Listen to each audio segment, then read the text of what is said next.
जय जगन्नाथ स्वामी नयन पथगामी भव तुमे आम आसी पहुँचीचु ध्यानकुद पीठे बाबा अच्छा बाबा अरिकित दास अनेक सोशल मीडिया देखिए बाबा चर्चा भी अच्छा आपन को स्वागत करुच्चे आम आध्यात्मिक चैनल को कौन रही ए जो ध्यानकुद पीठ कौन रही यार महात्म्य आ विषय कौन जानते आम दर्शक को शुणे। जय जगन्नाथ, जय पंचसखा, जय ध्यानकुद। ये हूँ पंचसखा जुगर गोटे पवित्र पीठ। महापुरुष पंचसखा माने ए पीठ संपर्क में बहुविध तत्व से भविष्य मालिका रास ग्रंथ केतक प्रमुख ग्रंथ मानक ए पीठर महिमा संपर्क में वर्णना कर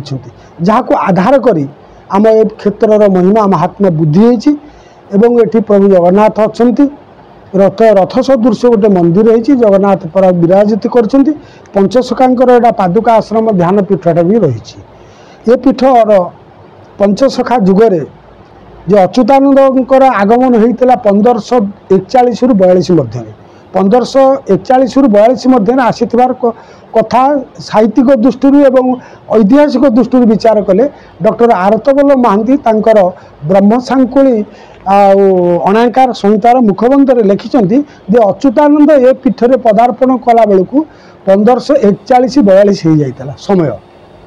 तबे या पूर्व आम जो शास्त्र मानक रचना पाइजु जे पंचसखा एठारे ध्यान करथिले कारण पंचसखा माने समकालीन थिले। समकालीन माने किछि किछि दुरंतर थिला बयस कम बड़ थिले मध्य गोटे शताब्दी भितर जन्म होता अर्थात राजा प्रतापरुद्र समय ये पंचसखा माने समस्त एकत्रित होते कह जाए पुरुषोत्तम देवों अंकरे एमाने जन्म लाभ करते राजा प्रतापरुद्र देवों अंकरे एमाने खेलानीला करते ओडिशा रे। तेणु पंचसखा जुगरे बलराम दास होउचंती अच्युत अनंत जसवंत जगन्नाथ बलराम ये जो पंच महापुरुष भितर बलराम दास होउचंती पंचसखा मध्य वैज्येष्ठ सखा। से महापुरुष ए पीठ संपर्क में लिखुंट जे नित्य मंडल एमाने थिले अर्थात महानित्य स्थल जो राधाकृष्ण नित्य रास चली जोटा को आम अनादि मंडल अलेख मंडल निराकार ब्रह्म निरंजन पुरुषंकर वासस्थान बा स्वयं ब्रह्मंकर विजयस्थली भावुचे जरा ज्ञान रे से स्थान रे नित्य रास चली से रास स्थान ये पंचसखा माने अन्य सखा गहन थिला बेले यांको निर्देश है जे तमे जाइकी अवतरण कर मत्यर एवं ध्यान रे बसी तुमर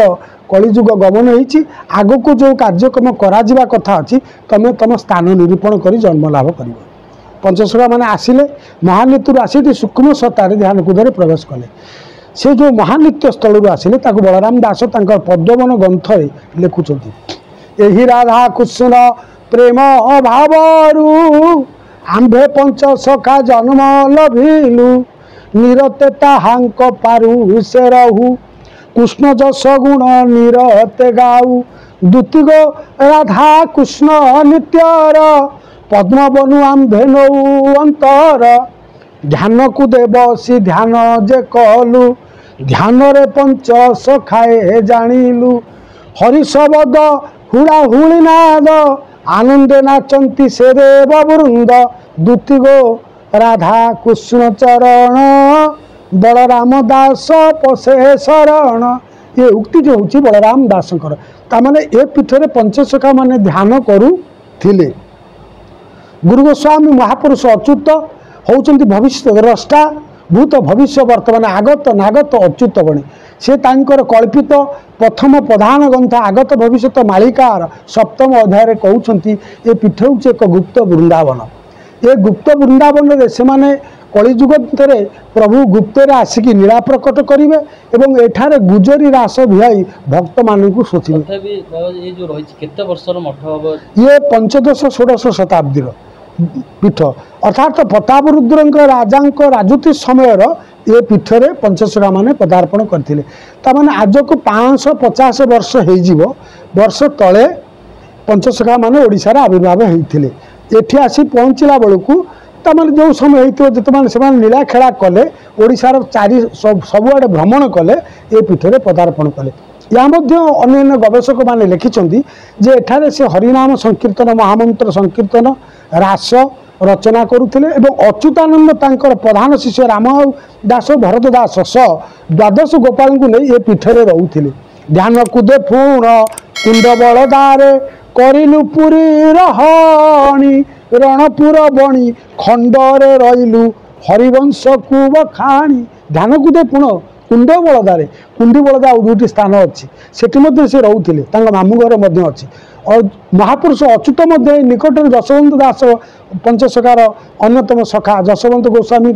पीठ अड़ंगे अच्छी जो अच्युतानंद से अड़ंगगढ़ राजा रघुराम चंपयंती कन्या चंपावती की विवाहित अच्युतानंद पत्नी नाम चंपावती पुत्र नाम व्रज गदाधर पिता नाम दीनबंधु खुंटिया माता नाम पद्मावती पितामह थिले से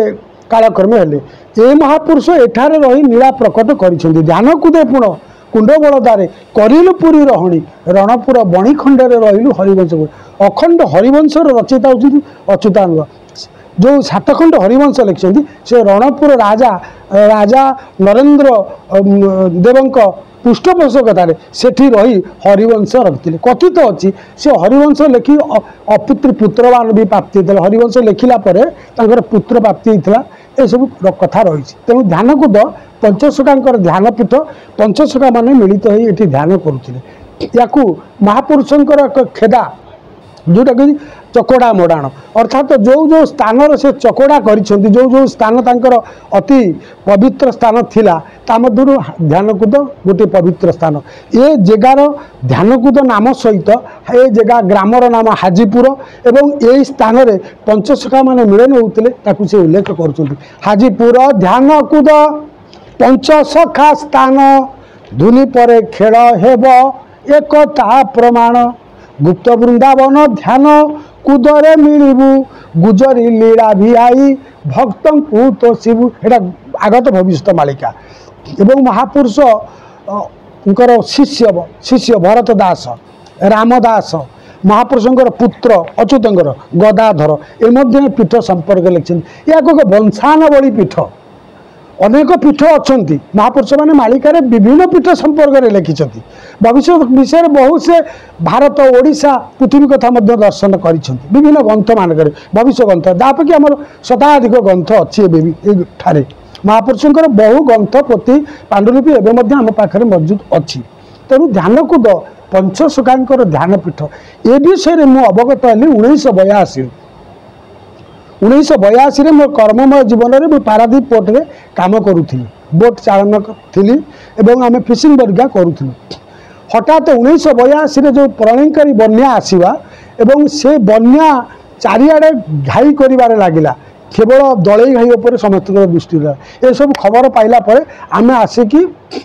आम ग्राम हाजीपुर में पहुँचलु दलई घाई दृश्य देखिलु जो नदी में आम समुद्र फिशिंग कर नदी में कौन कर नदी बड़ी दृश्य देखुए आपणकर से दलई घाई जोटा गोटे मालिका प्रसिद्ध स्थान से 5टा बुरुज अच्छी पानीटा मोड़ होची जगतसिंहपुर जिला को चाहूँगी से पानीटा मोड़ होगी पलि जाऊँगी सरकार तरफ 5टा ब्रिटिश अमलू 5टा बुरुज तैयारी सरकार आउ कार्यक्रम करुँच स्थान में बसी नदी बड़ी दृश्य देखुला बेले एक गाई पश्चिम दिगरू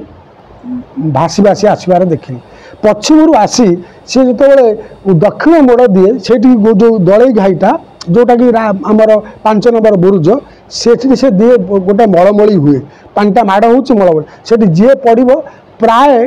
गुड़ाए दूर से उठे से आउ जीवन पाइबनी एपरिक आपणकर हीराकुद डीएमरू जड़े भाष्यमान अवस्था आसीपे किंतु दलई घाई पड़े से बंचवा जीवन नुह यही एक स्थान गोटे गाई की उद्धार करिवार मानसिकता नहीं गाईटी आसूची भासी आसूची देली लम प्रदान कली गोमाता को धरली दौड़ी की धरली भासी भासी गली गोटे आगे रासबट अच्छी रासबट बरटी भांगी जाइला गछटी उपुड़ी पड़ता नई धाड़ को बही जाइला कालक्रम में भासी जाऊला बेले से बर गछ को धरी ता मूल में आसी पहुँचली सेठू आसी ध्यानकूदे पहुँचली आउ से दिन मोर है संकल्प दिवस 1982 प्रलयकारी बन्या दलई घाई जो भांगी से तारीख दिवसीय देवक अंकरे से दिन ही संकल्प नेली जदि जीवन में केवे मुझे करी प्रथम यही ध्यानकूद पीठ संपर्क में कहि ध्यानकूद पीठ संपर्क पिला बेलू मो बापा आन्य साधु शुणी कि प्रत्यक्ष जो पोथी ग्रंथ पांडुलिपि संग्रह कली जानिली यहाँ ध्यानकूद पंचसखांकर गोटे पवित्र पीठ मुझे भाविली मोर भाग्य धन्य मो जन्मभूमि उत्कलर पंचसखा धर्म साहित्य एक स्वतंत्र पंचसखा धर्म दर्शन तत्व तथ्य महान ओडिशार को एक आलोक प्रदान करी पंचसखा धर्म साहित्य हरिवंश जगन्नाथ दासंकर अखंड भागवत बलराम दासंकर जगमोहन दांडी रामायण शिशु अनंतर ग्रंथावली हेतु उदय भागवत जशवंतर प्रेम भक्ति गीता गीत गोविंद चंद्र आगत भविष्य मालिका आदि बहु ग्रंथ एमाने पूरापूरी 500 रु ऊर्ध्व ग्रंथ भी प्रकाश होती ये सब ग्रंथ खेलू खेलू ध्यानकूद संपर्क में बहु तथ्य पाइली से तथ्य को पाइला पर ये बसिक ध्यान एवं ये पीठर पुनरुद्धार पीठर प्रकाश विकास प्रचार प्रसार एवं पीठरे